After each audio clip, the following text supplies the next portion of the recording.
Il était une fois dans une vallée paisible vivait un sage et compatissant. Il était connu pour sa profonde compréhension de l'esprit humain et sa capacité à guider les autres vers la sagesse et la paix. Un jour il arriva tristement et troublé au monastère où moine résidait. L'homme avait été trompé à plusieurs reprises dans sa vie, entraînant de nombreux revers financiers, des relations rompues et un sentiment persistant de méfiance puisqu'il n'avait jamais été en mesure de comprendre les véritables intentions des autres. C'est pourquoi il se retrouvait souvent confronté à des pertes et des problèmes dus. En jugeant mal les motivations et les intentions des gens avec des larmes aux yeux, l'homme a raconté son histoire au moine, et a dit « Vénérable moine, s'il vous plaît, aidez-moi. Je me sens perdu et accablé par mon incapacité à lire dans l'esprit des gens. Je fais confiance aux autres et cela m'a conduit à beaucoup de problèmes et de chagrins d'amour. S'il vous plaît, montrez-moi un moyen de surmonter cela. » Le moine sourit doucement et dit « Je comprends votre douleur, cher ami.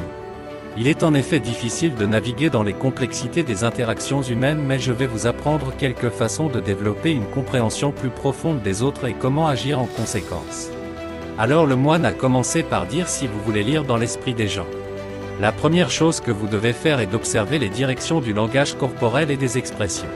Pendant que quelqu'un vous parle, faites attention à leurs actions, le langage corporel plutôt que de compter seulement sur leurs mots. Les actions en révèlent souvent plus sur les véritables intentions et le caractère d'une personne. Plusieurs fois les gens disent quelque chose mais il y a autre chose dans leur esprit. Mais leurs expressions faciales, leurs actions corporelles et leur ton ne peuvent pas mentir.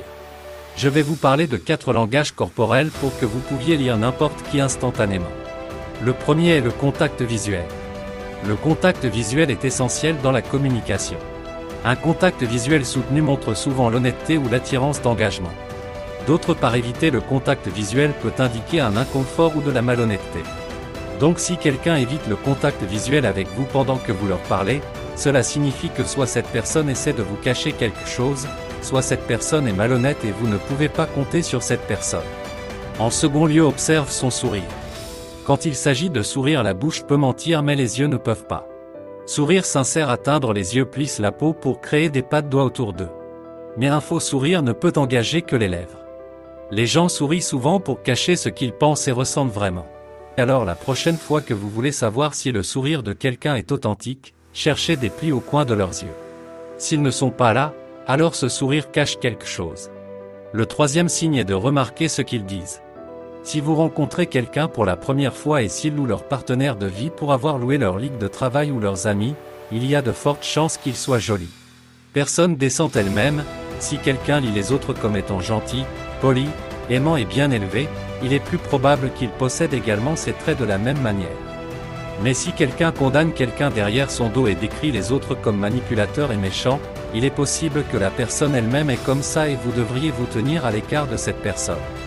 Numéro 4. Leurs expressions faciales et leur langage corporel peuvent révéler leurs mensonges. Pour détecter le mensonge de quelqu'un, prêtez attention à leurs expressions faciales. Langage corporel et mouvements, contact visuel incohérent, agitation ou éviter certains sujets peuvent suggérer une tromperie. Les menteurs peuvent manifester de l'inconfort ou de l'anxiété par des gestes défensifs comme les bras croisés, des incohérences dans leur histoire ou des changements dans leur ton de voix. Tous ces symptômes indiquent que quelqu'un ment, vous devez donc être prudent avec cette personne. En dehors de cela, je vais vous dire 3 autres choses par lesquelles vous pouvez non seulement lire l'esprit des autres mais aussi améliorer vos relations avec eux. La première chose est de faire confiance à votre intuition. Parfois nous ne parvenons pas à lire l'esprit des gens ou leurs intentions, mais la sagesse intérieure peut sentir quand quelque chose ne va pas ou quand quelque chose va bien. Notre intuition puise dans notre esprit subconscient qui a accumulé une grande quantité de connaissances et d'expressions au fil du temps. Souvent cela s'appelle aussi l'intuition ou le sentiment de savoir que quelque chose est bien ou quelque chose est faux. Donc ne rejetez pas ces instincts, ils peuvent bien vous guider.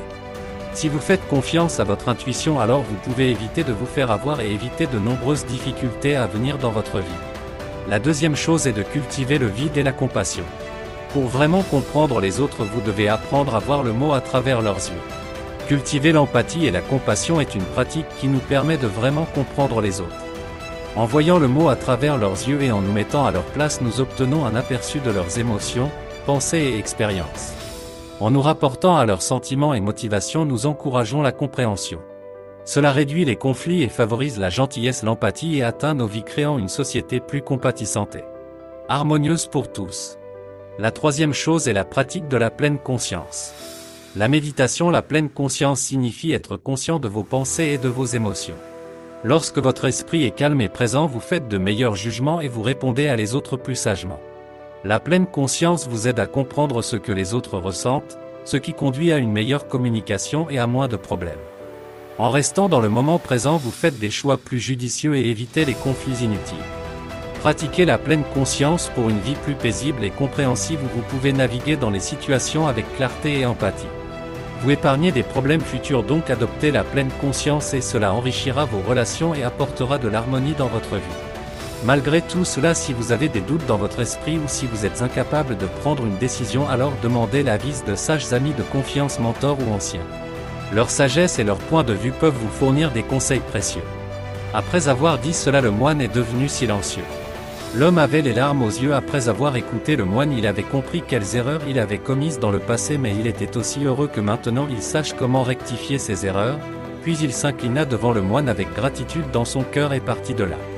Alors qu'ils étaient stupéfaits en 2 semaines, l'homme pratiqua avec diligence les enseignements du moine. Lentement et lentement, il commença à développer une compréhension plus profonde des autres et de lui-même. Maintenant, il n'était plus accablé par une méfiance constante et ses relations se sont épanouies avec honnêteté et authenticité.